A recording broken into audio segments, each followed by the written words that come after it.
शेकापचे नेते जे.एम. म्हात्रे यांनी महाविकास आघाडीतून बाहेर पडण्याचा अखेर निर्णय घेतला। पक्षाला इतके दिवस अल्टिमेटम देऊनही निर्णय न घेतल्याबद्दल त्यांनी नाराजी व्यक्त केली। मात्र आपण यापुढे मविया बरोबर काम करू शकत नाही असे त्यांनी जाहीर करून टाकले। त्यामुळे शेकाप नेतृत्वासमोर मोठा पेच निर्माण झालाय। महाविकास आघाडी असतानाही रायगड जिल्ह्यात उद्धव बाळासाहेब ठाकरे शिवसेना आणि शेतकरी कामगार पक्ष वेगळे लढले। त्यांचे एकमत न झाल्याने इंडिया आघाडीला पराभवाला सामोरे जावे लागले। जर उरणमध्ये दोन्ही पक्ष एकत्र लढले असते तर त्या ठिकाणी नक्कीच विजय मिळवला असता। ही सल शेतकरी कामगार पक्षाच्या कार्यकर्त्यांच्या मनामध्ये निवडणुकीच्या निकालापासूनच कायम आहे। विधानसभेला आघाडीत बिघाडी झाल्यामुळे त्याचा फायदा महायुतीला झाला। उरणमध्ये अत्यंत कमी फरकाने म्हात्रे यांचा पराभव झाला। त्यामुळे विशेष ठाकरे गटाविरोधात खतखत सुरू आहे। यानंतर महाविकास आघाडीतून शेतकरी कामगार पक्षाने बाहेर पडावे आणि स्वतंत्रपणे आगामी स्थानिक स्वराज्य संस्थेच्या निवडणुका लढाव्यात, अशा प्रकारची भूमिका माजी नगराध्यक्ष जे.एम. म्हात्रे आणि त्यांचे चिरंजीव प्रीतम म्हात्रे यांनी घेतली। त्यांनी पक्ष नेतृत्वाला याबाबत अल्टिमेटम सुद्धा दिलाय, परंतु याविषयी पक्षाचे सरचिटणीस माजी आमदार जयंत पाटील आणि माजी आमदार बाळाराम पाटील यांनी कोणताही निर्णय घेतला नाही। पनवेल उरणचे वजनदार नेते जे.एम. म्हात्रे हा कोणता निर्णय घेतील याकडे सर्वांचे लक्ष लागले होते। मंगळवारी अखेर त्यांनी शेतकरी कामगार पक्षाचे पदाधिकारी आणि महत्त्वाच्या कार्यकर्त्यांची बैठक बोलावली।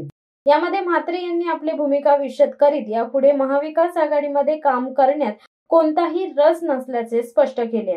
लोकसभेला शेकापने प्रामाणिक काम केले, विधानसभेत ताकद असतानाही आम्हाला जागा सोडल्या गेल्या नाहीत।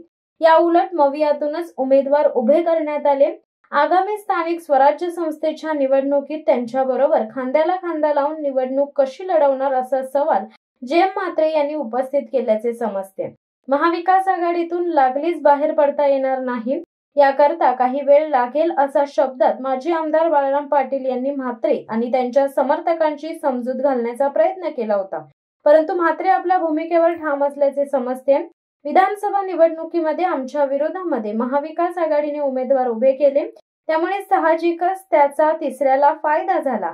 अनेक वर्षांपासून माझे वडील या पक्षात काम करीत आहेत, मात्र महाविकास आघाडीतून एक्झिट घेण्याबाबत ठोस भूमिका न घेतल्यामुळे त्यांनी यापुढे आघाडी बरोबर काम न करण्याची भूमिका घेतली।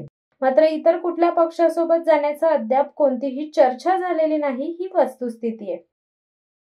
तुम्हाला एक सांगतो की ज्या पद्धतीने शेका पक्षाला एकदा आवाज दिला की तो प्रामाणिकपणे काम करत आलाय आणि त्या पद्धतीनं जसं महाविकास आघाडीतील घटक पक्ष म्हणून सेना काँग्रेस यांनी पाहिजे तसं सहकार्य आम्हाला 100% मिळालं नाही। कारण जर तसं असतं तर शेतकरी कामगार पक्षाच्या 60 सीटच्या अगेन्स्ट त्यातल्या 5 सीट याच्या अगेन्स्ट सेनेची सीट नसती आणि नंतर आता परत ग्रामपंचायतीनं आपण त्या एकत्रितरित्या लढवायचं, तर हे कुठेतरी भाऊंना मला वाटतं आणि आम्हा सर्वच मंडळींना तरुण सहकाऱ्यांना देखील पटत नाही। यांचं सर्वांचं आमचं सगळ्यांचं म्हणणं आहे की आम्ही शेका पक्ष म्हणून एकटे लढायला तयार आहोत। शेवटी आता विधानसभेत लढलो तसंच हार जीत ही चालत राहणार। त्याच्यामुळे आमचे कार्यकर्ते आजही सक्षम आमच्या बोलण्यावर, माझ्या बोलण्यावर, वडिलांच्या बोलण्यावर आणि बाकी सर्व जे महत्त्वाचे कार्यकर्ते बोलतायत त्यांच्या बोलण्यावर ठाम आहेत असं मला वाटतं। शिवसत्ता टाइम्स न्यूज ब्युरो, रायगड। दे धडक बेधडक वृत्त देणाऱ्या आपल्या शिवसत्ता टाइम्स न्यूज चॅनलला लाल बटन दाबून सबस्क्राईब करा आणि बेल आयकॉनला क्लिक करायला विसरू नका।